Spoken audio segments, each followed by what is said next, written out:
They are Ohio's warriors. I'm proud to serve my country. Women serving across the spectrum of our armed forces. Part of the military's past, present, and future. Not just the men of Ohio, not just the men of this nation, put their lives on the line. Women do also. She serves, an ABC6 On Your Side special. Hi, I'm Station Aken. Welcome to the Ohio Army National Guard, home to 24 UH-60 Blackhawks, the ultimate utility vehicle. The Blackhawk can provide aerial surveillance, disaster relief, water drops, and rescues. And when in flight, it also offers some incredible views. But the real story here, the growing number of female aviators making their mark and soaring to new heights. And they're taking us along for the ride. This is the crew chief seat. It's a brief tour of the machine that will ultimately fly us across central Ohio and the spot where you'll find Sergeant Ashley Street. So when we get on this thing, you're the Blackhawk boss. Yes. Nice. A self-proclaimed girly girl, she's the first to acknowledge she may not fit into someone's idea of a stereotypical crew chief. I like to get dressed up and look nice, and then I also like to put my uniform on and go fly and hang my head outside of a Blackhawk. Family members who have also served, while proud, doubted her early on. Now she outranks them. I guess I'm just the kind of person that if you're going to tell me I can't do it, I'm going to show you that I can. First Lieutenant Megan Smith knows that feeling. What drew you to flight? So I have wanted to be a pilot since, I was a kid, as long as I can remember. Finished flight school and became an aircraft pilot here at Rickenbacker for the UH-60 Blackhawks.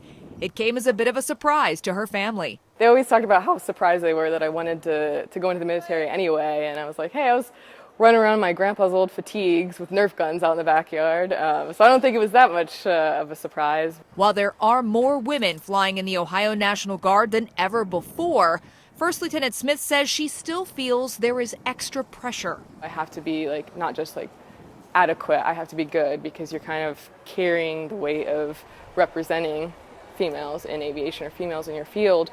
So, when you mess up, it's not, oh, this pilot messed up, that female pilot messed up. So, I think it kind of drives you to work pretty hard and go above the standard. I guess I never thought about a big machine like this having a personality. This one flies a little different than this one. This one's a little more finicky than that one. This one's moody. Sometimes if you talk to it nice and early on, then, you get a good flight out of it. It won't break. A lighthearted moment before it's time to get down to business. A flight across central Ohio in a Blackhawk involves route planning, system checks, and adjustments for weather. Then we strap in. This is like the craziest car seat I've ever seen. I know. Wow. Final checks, and we're ready to take flight. Star number one. Got one? There's just this moment every time that you pick it up right off the ground that, you kind of just get that little jump in your stomach, and, for me, it's a rush of kind of excitement, but it's, no way to really describe it or compare it to anything else. Rickenbacker far behind us, green fields and farmlands give way to neighborhoods, then busy interstates. Suddenly, we're flying over Columbus landmarks that take on an entirely different scope from the air. Levesque Tower, the Scioto Mile, and all of downtown.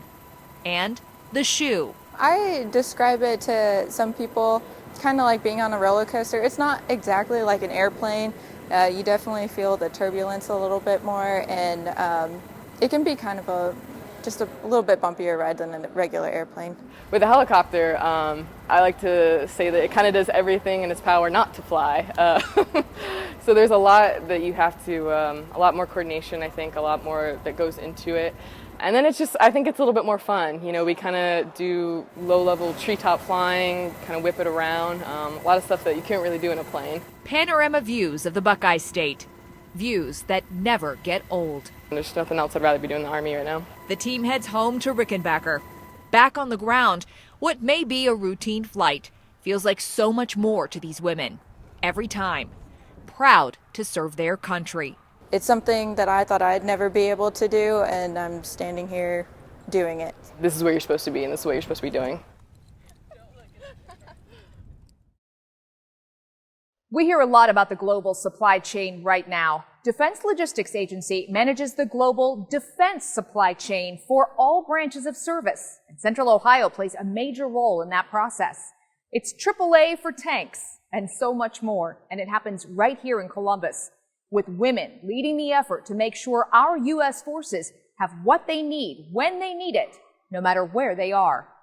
DLA was very instrumental in providing the parts for the MRAP, and that's the mine-resistant ambush-protected vehicle, which was so critical in Iraq and Afghanistan. Weapon systems for land, air, and sea on display at Defense Supply Center Columbus. Just a sample of the parts and support provided to service members across the world. It is no small undertaking for the Defense Logistics Agency. You're covering all the services, all the branches. We truly are. Everything from our submarines and our ships to our Abrams tanks. We support here at DLA Land and Maritime 1,700 weapon systems and over 2 million parts are supported by our team here in Columbus. A team led by Navy Rear Admiral KRISTEN FABRY. I am very proud to say I am not the first woman to command DLA Land and Maritime. I am the 5th. It is a far cry from the beginning of her career as part of only the 11th class to include women graduating from the U.S. Naval Academy, with combat restrictions still in place. But all that changed in 1994, and so as soon as it did, I immediately took the next opportunity to get out on a brand new Arleigh Burke-class destroyer, and I was able to serve on a couple aircraft carriers as well. The leaders she learned from were not necessarily women. As I was coming up, there were not very many women ahead of me. They were few and far between. So oftentimes the mentors and the folks that I sought out advice and leadership happened to be men. You submitted your retirement paperwork. That must feel so significant. What's the next step for you? Having just put in her retirement papers, Commander Brandolyn Roberts, Readiness Officer for DLA Land and Maritime, is moving forward into a new phase, while also looking back on some of the challenges she's faced as a woman in the Navy. Sometimes we have to do it that much better just to prove that we're competent enough until we get that respect, that sort of baseline, and then we can continue doing what we do best. She sees the foundation changing for the U.S. military as a whole, with more women entering the armed forces. It should not sound exceptional to be a woman in the military. We should just be able to do our job. A job in this case that includes overseeing a team charged with meeting the needs of our national defense. Commander Roberts sees it as a challenge she's ready to meet, just like all the challenges of her career, head on. Have I had barriers? Of course I have, right? Who hasn't had barriers? Have I been ignored in meetings? Sure I have. Have I been quieted down in meetings? Sure I have. But I learned from that, right? Or I'm louder next time. And it's great to have a female submariner. Absolutely, very impressive. These leaders believe women play a key role in the future of the military as part of shaping a diverse workforce for those willing to serve our country. The playing field is leveled. The sky's the limit. Really, women can serve alongside men wherever we're called to serve. Coming up, past, present, and future. Space Force is really the next warfighting domain. We highlight more of the women in Ohio dedicating their lives to our country. From PT in the shoe to veterans helping veterans. Everything that's done here affects a veteran. Plus, a mid-air mission 20,000 feet above. We're going to go refuel a C-17 on a refueling track that goes over upstate New York and into Canada. But first, General DEBORAH ASHENHURST, head of Ohio's Department of Veteran Services, speaks to the future of how she serves. I am so thrilled for the future that women have in our armed forces. I came from the days where I was very limited and I kept having to change directions to be able to have opportunities to take leadership positions and lead troops, where now it is unlimited. Women can just do their service and serve to the limits of their own personal capacity. It's not by any rule or regulation that tells them where they can be successful and where they can't. It is truly their physical and mental toughness that will allow them to do anything, and that makes me very excited.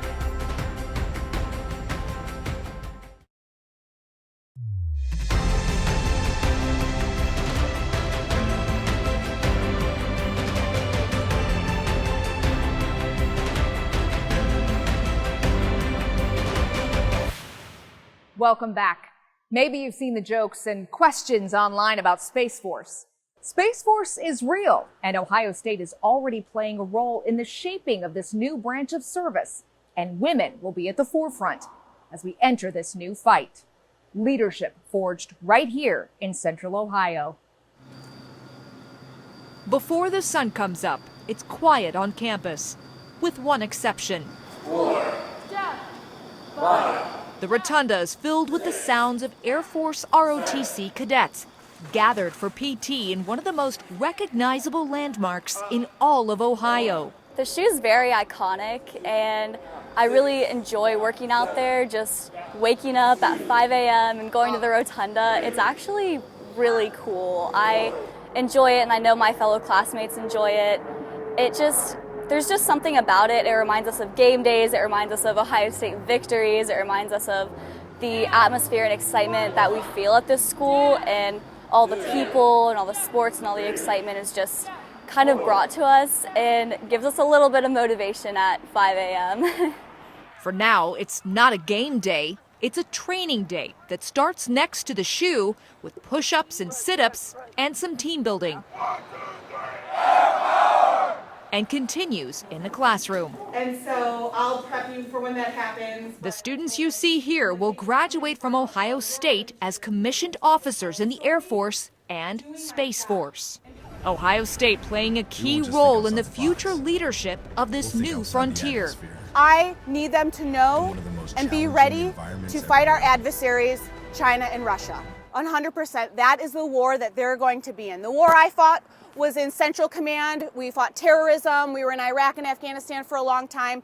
The future war, the war that they're going to be fighting, is with our larger adversaries, Russia and China, to be an example. For Cadet MURNIEKS, this is where her heart for community service meets the focus of her studies. Integrity first, and service before self, and excellence in all we do. Definitely, as a student in uniform, I hold myself to those standards at all times. The role women will play in the Space Force, just like all branches of service, continues to grow, reshaping our national security and challenges that have yet to be defined. Having a diverse workforce in the Space Force and the Air Force is going to be crucial in our future fights against our adversaries. We have to have the diversity of thought. We have to have the people that look different, think different, feel different. Women bring something extra to the table, and we need that.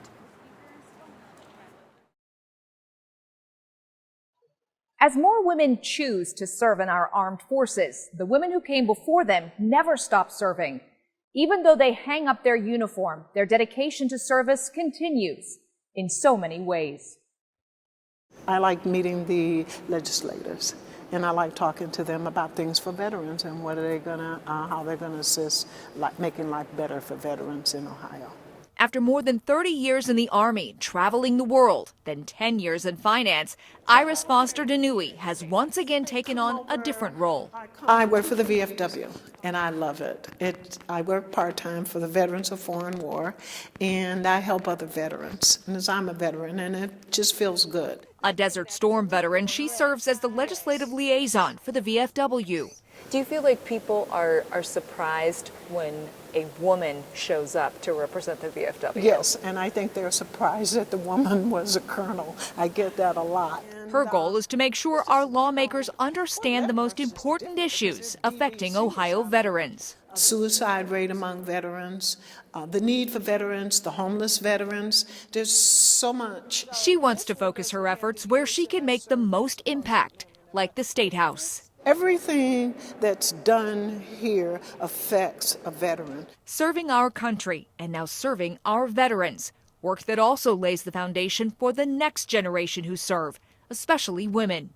At the doors, the glass ceiling's broken and the doors are open, wide open. We may hang up that uniform that says U.S. Army or U.S. Navy on the chest, but we just have a heart for service. And I think those are the kind of people who are drawn to the military, those that want to give back, those that appreciate what they have and want to make sure that they do their part to make sure that we still have these freedoms and this lifestyle that we have in the United States. And that doesn't end when they take that uniform off and hang it in the closet. Coming up, a gas station in the sky. They're fueling the missions that keep our military in flight. see how she serves.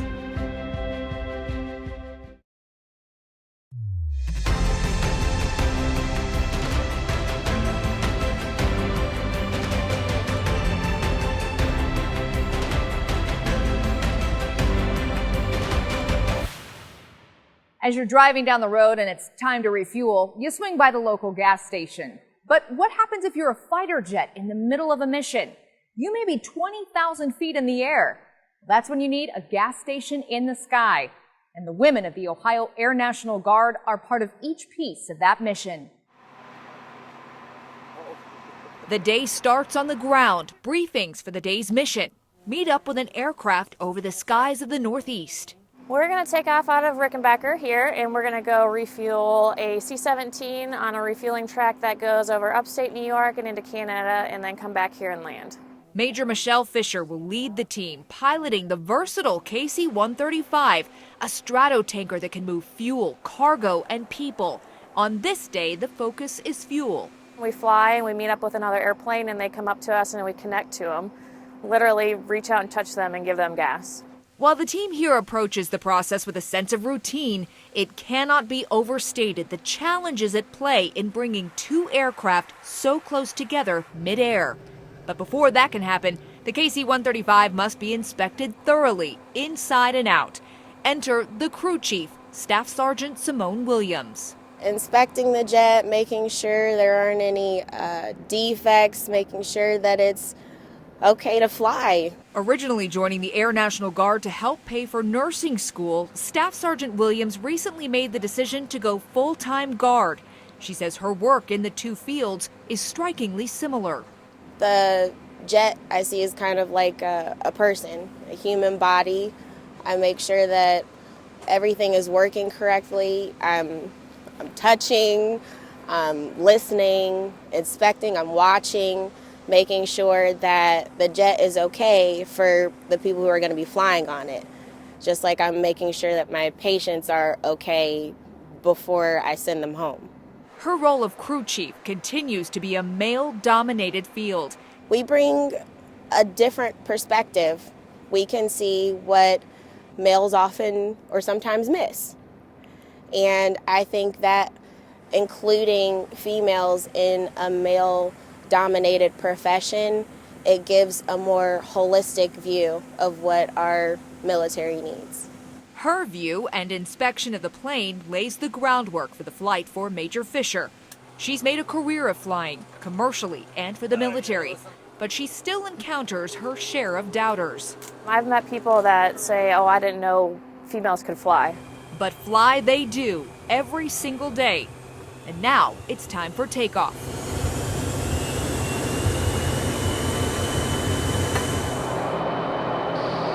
Some beautiful blue skies. There we go. Flying through and then above the gray Ohio clouds, Major Fisher finds her office view in sunny blue skies. I love that part, but it's also really cool because we get to extend the mission of the Air Force. So refueling another airplane allows them to get to further destinations and be more effective. And with that mission in mind, she navigates the stratotanker towards upstate New York. Once the C-17 is in sight, Major Fisher, her co-pilot, and the boom operator work together to get in position to meet them. Closer, closer, and closer, until the other aircraft is directly below, the other pilots clearly visible.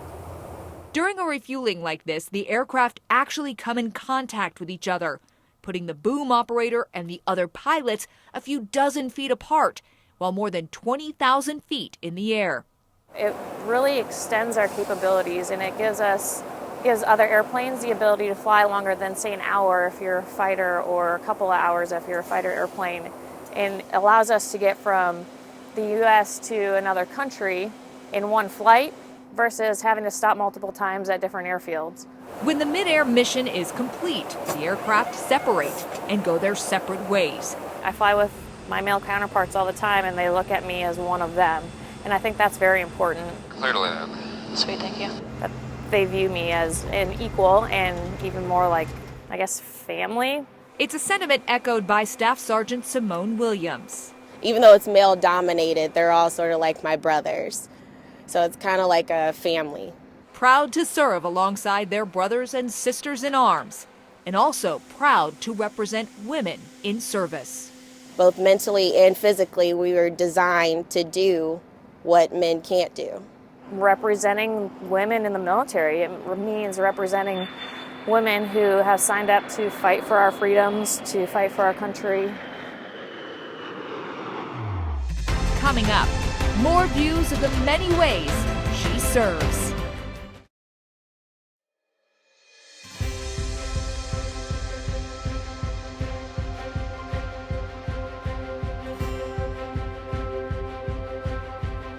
On behalf of everyone at WSYX, we want to thank the incredible women who shared their stories with us. We know there are many more out there. We're dedicated to sharing their experiences and the many ways she serves. I guess I'm just the kind of person that if you're going to tell me I can't do it, I'm going to show you that I can. I hope to be challenged and hope to be pushed to become a better version of myself every day. We belong here. We belong here right beside the men. We can do the job just the same. We're just as smart. We're just as capable. This is where you're supposed to be, and this is what you're supposed to be doing. She serves doing something for not just herself individually, but for the greater good. She gives. Not just taking, but you're giving. We bring a different perspective. Our nation needs the very best to serve and to continue to be able to be as strong as it is today. And so in that, you need a diverse workforce, and women are a huge part of that. Anybody can serve, anybody can make a difference in this country, and there should be no glass ceilings to shatter anymore.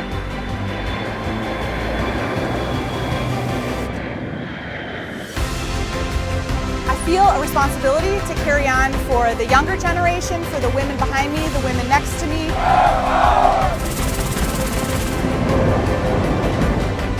There are so many great women and men who serve our nation each and every day honorably in support of our warfighter and in support of our national defense.